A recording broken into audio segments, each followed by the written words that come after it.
Então, bora lá. Vou falando, ela vai estudando, depois eu tô gravando, tá? Quando a gente fala de questões de farmacologia, nós vamos falar nesses medicamentos agora que nós estamos analisando aqui.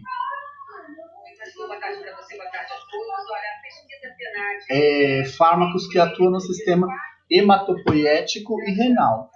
Quando a gente fala aí, nós estamos falando de diuréticos. Qual é a definição? Essa definição, quando a gente chama os diuréticos, nós estamos muitas vezes como substância que aumenta o volume urinário. Os diuréticos são fármacos que atuam primariamente estimulando a excreção de íons sódio, cloreto de potássio, os principais eletrólitos dos fluidos extracelular. Então ele fala que ele está aí tirando tudo isso, ele vai enxugando aí a máquina, né, que é nosso organismo. Eles também diminuem a reabsorção tubular, lembrando de anatomia, né? E também para fluido extracelular. Entretanto, são medicamentos que aumentam o fluxo sanguíneo urinário. Sim, muitas pessoas que tomam alguns anabolizantes, algumas coisas, ele tem diurético na composição. Também são utilizados para edemas, né, quando a gente fala de inchaço, edema generalizado, como coadjuvante no tratamento da hipertensão, né, porque ele abaixa a pressão diminuindo o volume, para combater edemas principalmente provenientes da insuficiência cardiocongestiva, que é o ICC, e a insuficiência renal crônica, como oliguria aguda, glaucoma, hipercalemias e cálculos renais. Visa eliminar principalmente os íons da água e às vezes os íons do cálcio e potássio. Então ele vai fazer isso, ele faz como aí ele vai ajudando. Eles são classificados como os diuréticos que podem ser em 6 grupos. Os inibidores da enzima anidrase carbônica, que é o acetazolamida, que é o Diamox. Os salauréticos moderados, que é o hidroclorotiazida, o clorona, ou clortalaridona, o hidrotona. Como saluréticos potentes, é o furosemida, que é o Lasix, que aí ele faz enxugar toda essa máquina, ele puxa e você aí sai pela urina. Poupadores do potássio, que é o espirilactona e o lactona, o amilorida e o muduretic, que é o muduretic. Os osmóticos, que é a solução de manitol a 20% de glicose mais ureia. E os mercuriais, sem associações como o neoteofilina. Tá ok? Quais são as principais drogas utilizadas? Furosemida é o Lasix, o hidroclorotiazida é o clorona muduretic, o manitol, que pode ser a 10% e 20%, e o clordaridona. Só um minutinho, gente. Então, aqui são as principais drogas utilizadas, tá? Agentes hematológicos. Qual a definição? Classificação são os medicamentos que atuam sobre o sangue. Segundo tipo de efeito produzido ou desejado pode ser classificado em antianêmicos, anticoagulantes, antitrombocitos ou antiplaquetários, fibrinolíticos, os hemostáticos ou os coagulantes. Vamos lá, lembrar de noções de homeostasia. Entende-se por homeostasia o mecanismo completo que bloqueia o sangramento, previne hemorragias espontâneas e evita a gelificação do sangue no sistema vascular. Então, a homeostasia ele vai fazer isso, como se o organismo volte ao sistema normal. Aí nós temos antianêmicos, são os fármacos utilizados no tratamento de anemias e carências, são os tipos de anemia causados por níveis inadequados de substâncias químicas específicas no organismo, sobretudo ferro, vitamina B12, onde nós temos a vitamina B12, o ácido fólico, todas as essências para a maturação anormal dos eritrócitos e outras células. Estes fármacos são, portanto, exemplos de terapia para reposição, tá? Então, nós temos aqui os tipos de anemia. Anemia normocítica, perda de sangue ou defeitos de sangue. Anemia por hipoconcamicrocitínica, deficiência de ferro. Anemia macrocítica ou megaloblástica, deficiência da vitamina B12 ou ácido fólico. Ou agentes antianêmicos. Exerce nessa ação os dois últimos tipos de anemia. Né? Antianêmicos é o sulfato ferroso, só um minutinho.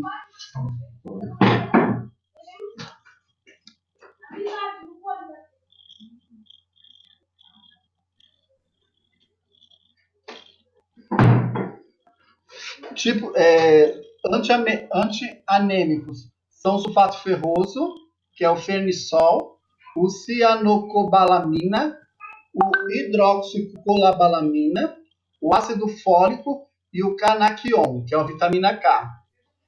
O fitamenadiona, vitamina K também, e isso é o nome dos medicamentos. A protinina, que é o tipo sol. Complexo prontobínico humano, carbazacromo, que é o adrenoxil, e ácido aminoproico, que é o Y, tá? Então aí só para vocês conhecerem. Nós temos o antitrombóticos ou antiplaquetários, aonde ele vai aí ajudar a diluir esse sangue, aqueles coágulos que tem, então eles vão aí, ele inibe, né? Quando a gente tem aí o complexo, o sangue ele está todo aglutinado, eles desaglutinam, né? Como se tivesse uma corrente em volta deles, eles vão abrir essas correntes para poder as hemácias, né, poder correr, né? O fármaco que impede e previne a formação dos trombos coágulos sanguíneos e inibe a agregação de plaquetas.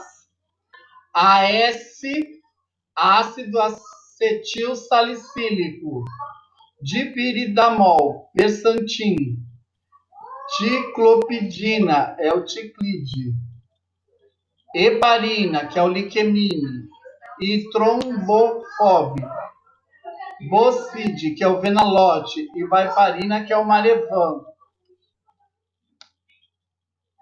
Fibrinolíticos, fármacos utilizados para dissolver os trombos, já formados até 72 horas de formação. Aí nós temos, depois que formou, depois de 72 horas de formação, streptokinase, que é o streptase, o cabiquinase, que é o ateleclase, né? É uns nomes aí bem diferenciados, diferentes. Homeostático ou coagulante, aquele que eu preciso, que está numa hemorragia, eu preciso que ele haja aí. São os fármacos utilizados em doenças hemorrágicas para estancar as sangrias anormais, através de coagulação do sangue, restabelecendo a homeostasia. Anticoagulantes são medicamentos que impedem a formação dos coágulos, utilizando normalmente na prevenção de trombose venosa profunda, que é a TVP. Tá? Esses são os anticoagulantes, são os medicamentos que impedem a formação de coágulos, utilizando normalmente na prevenção da trombose venosa profunda. Nome genérico: enxoparina, que é o Clexane, a heparina, que é o liquemine ou fraxiparina, e a varfarina, que é o Marevan. Quais são os efeitos aí? Erupção cutânea, alopecia é queda de cabelo, diarreia, sangramentos, principalmente em pós-operatório, quando administrado por via subcutânea. Dor, hematoma e irritação local. Quais são os cuidados que vocês devem ter? Recomenda a suspensão do anticoagulante 12 horas antes da cirurgia. Atenção às incompatibilidades e às interações com os outros medicamentos. Tá? Então, aí só para vocês acabar vendo. Fármacos que atuam no sistema endócrino e vitaminas. Quais são os hormônios que acontecem? Os pâncreas é uma glândula anexa do sistema digestório, responsável pela produção de 3 hormônios distintos. São eles importantes: insulina, glucagon e somostatina, tá? Então ele faz a insulina, o glucagon e a somostatina, tá? Então ele acontece. A insulina é um hormônio secretado pelas células beta das ilhotas de Langerhans do pâncreas. A insulina ela transporta a glicose livre no sangue para dentro das células, promovendo a hipoglicemia. Então ele vai diminuir esse açúcar no sangue, que vai ajudar. Por isso é conhecido como agente hipoglicemiante. A insulina também é classificado como hormônio hipoglicemiante, utilizado em vários tipos de diabetes. O tratamento de diabetes pode ser através da dieta específica, da terapia com insulinas e o agente hipoglicemiantes orais. Aí nós vamos ver alguns medicamentos que nós temos que conhecer. Tipo de classificação: de acordo com a duração da atividade do hipoglicemiante. A insulina rápida, também conhecida como insulina regular, simples ou cristalina, apresenta-se na forma de solução aquosa, incolor e transparente, como a água, indicado principalmente durante de emergências, quando a pessoa está em complicações, está com coma e um monte de coisa. Quais são as vias de administração? Subcutânea, intramuscular e intravenosa. Circunstâncias especiais no soro, em alguns casos. Apresenta efeito em 30 minutos após a sua administração e atinge um pico de concentração de 2 a 4 horas, tá? E se esgota no organismo de 6 a 8 horas. Então tem que tomar muito cuidado quando a gente vai administrar a insulina, tá? Se não estiver muito alto, a pessoa depois de certo tempo pode ter uma hipoglicemia. Então tudo isso é bom aí a gente visualizar e entender. A apresentação comercial é 1 ml de insulina correspondente a 100 unidades internacionais. 1 ml, então, se eu aspirar, como a gente viu lá, tem 1, 2, 3. Se eu aspirar 1 ml, eu vou aspirar 100 unidades internacionais, né? Que o correto é até 1 ml para aplicar aí numa pessoa. Não pode mais que isso. Na verdade, não é 1 ml por dia. É o máximo que pode aí no pico dependendo aí o que está acontecendo no organismo do meu paciente, tá? Insulina NPH. O NPH é de pH neutro. O P é de protamina. E o H é de agedon. Apresenta um aspecto turvo, meia cor de papel, né, meia clarinha, turvo causado pelo zinco e pela proteína que existe no seu conteúdo. Quais as vias de administração? Somente via subcutânea. Apresenta o efeito de 1 a 2 horas após a sua administração, atinge o máximo de concentração entre 8 e 12 horas e esgota entre 24 e 28 horas. A apresentação comercial, 1 ml de insulina, também equivale a 100 unidades internacionais. Insulina monocompetente. Essa insulina que a gente está falando, essa imunocompetente, é um tipo de insulina extremamente purificada, não tendo atividade antigênica, isto é, não forma anticorpos responsáveis por certas reações da insulina comum. É muito utilizada em jovem, existe com 2 nomes: o atrapide, simples monotarde, o NPH, são obtidos do pâncreas do boi e do porco. A insulina que mais se assemelha à insulina humana, tá?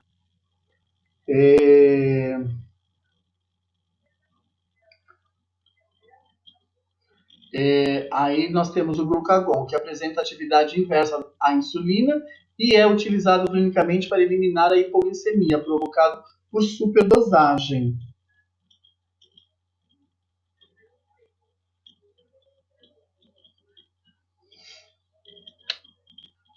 O glucagon transporta a glicose de dentro da célula para as correntes sanguíneas, promovendo a hiperglicemia, uma hiperglicemia, por isso é conhecido como agente hiperglicemiante, né? Quando o aumento. A somastatina é um potente controlador da produção ou excreção tanto da insulina quanto do glucagon. Atua como hipoglicemiante e hiperglicemiante. Então, ela tem as duas ações. Ela tanto pode diminuir como pode abaixar. Opa, não captei, quem disse? E aí nós temos os hiperglicemiantes orais. Definição: são fármacos utilizados para corrigir os níveis de glicemia, tá? Então ele vai aí atuar nos níveis de glicemia, aonde muitas das vezes a gente acaba visualizando ele. Indicado para pacientes com diabetes inicial, cujo o início se dá após os 40 anos de idade. Quais são essas classificações? Eles são sulfonilureias, que são as carbutamina, a tobutamina e a clopropamida. Clopropamida, o diabinese. E aí nós temos o glibenclamida, o Daunil, e o glibizida, que é a minidiab. Tá? Esses medicamentos são medicamentos aí que são orais, tá? E aí nós temos também as bigunidas, que é a metformina, que é o glucopaiese ou glucobai, e a fenformina, tá? Que são esses dois aqui, tá? Hormônios corticoides, que nós temos, definição, são substância sintetizada a partir do colesterol pelo córtex da glândula adrenal ou suprarrenal, cuja atividade é controlar o hormônio dentro do nosso organismo, que é o adrenocorticotrófico, o ACTH, liberado pela hipófise. Quais as classificações dessas drogas?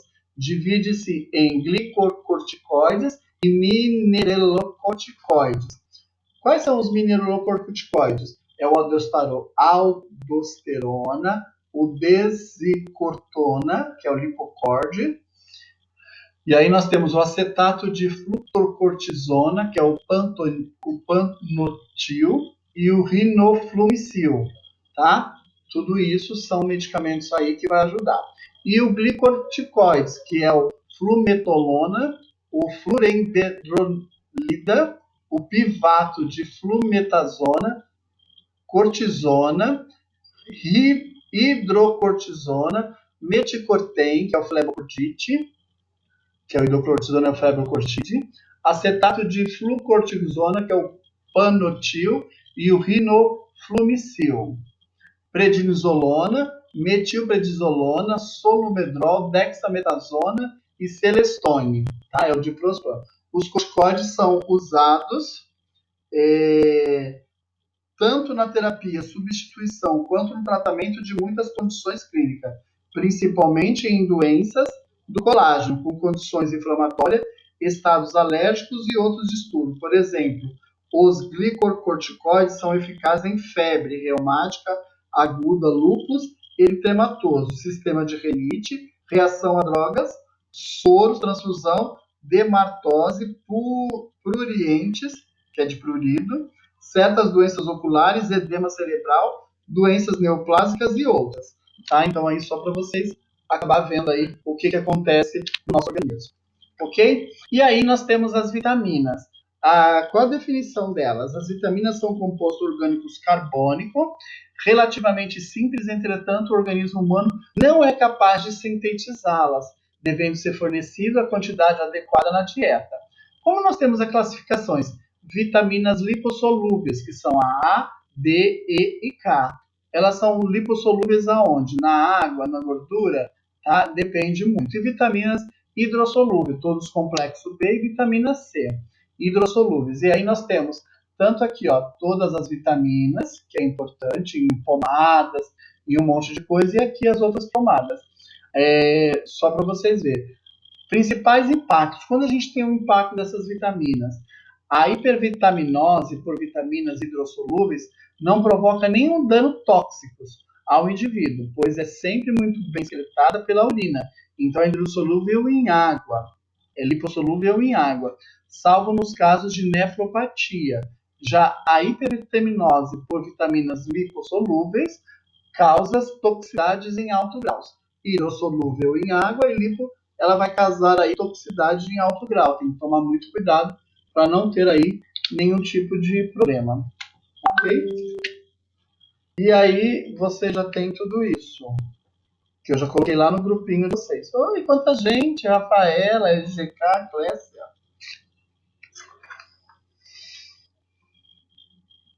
Oi? Não entendi, professor. O quê? Não entendi. Falou alguma coisa.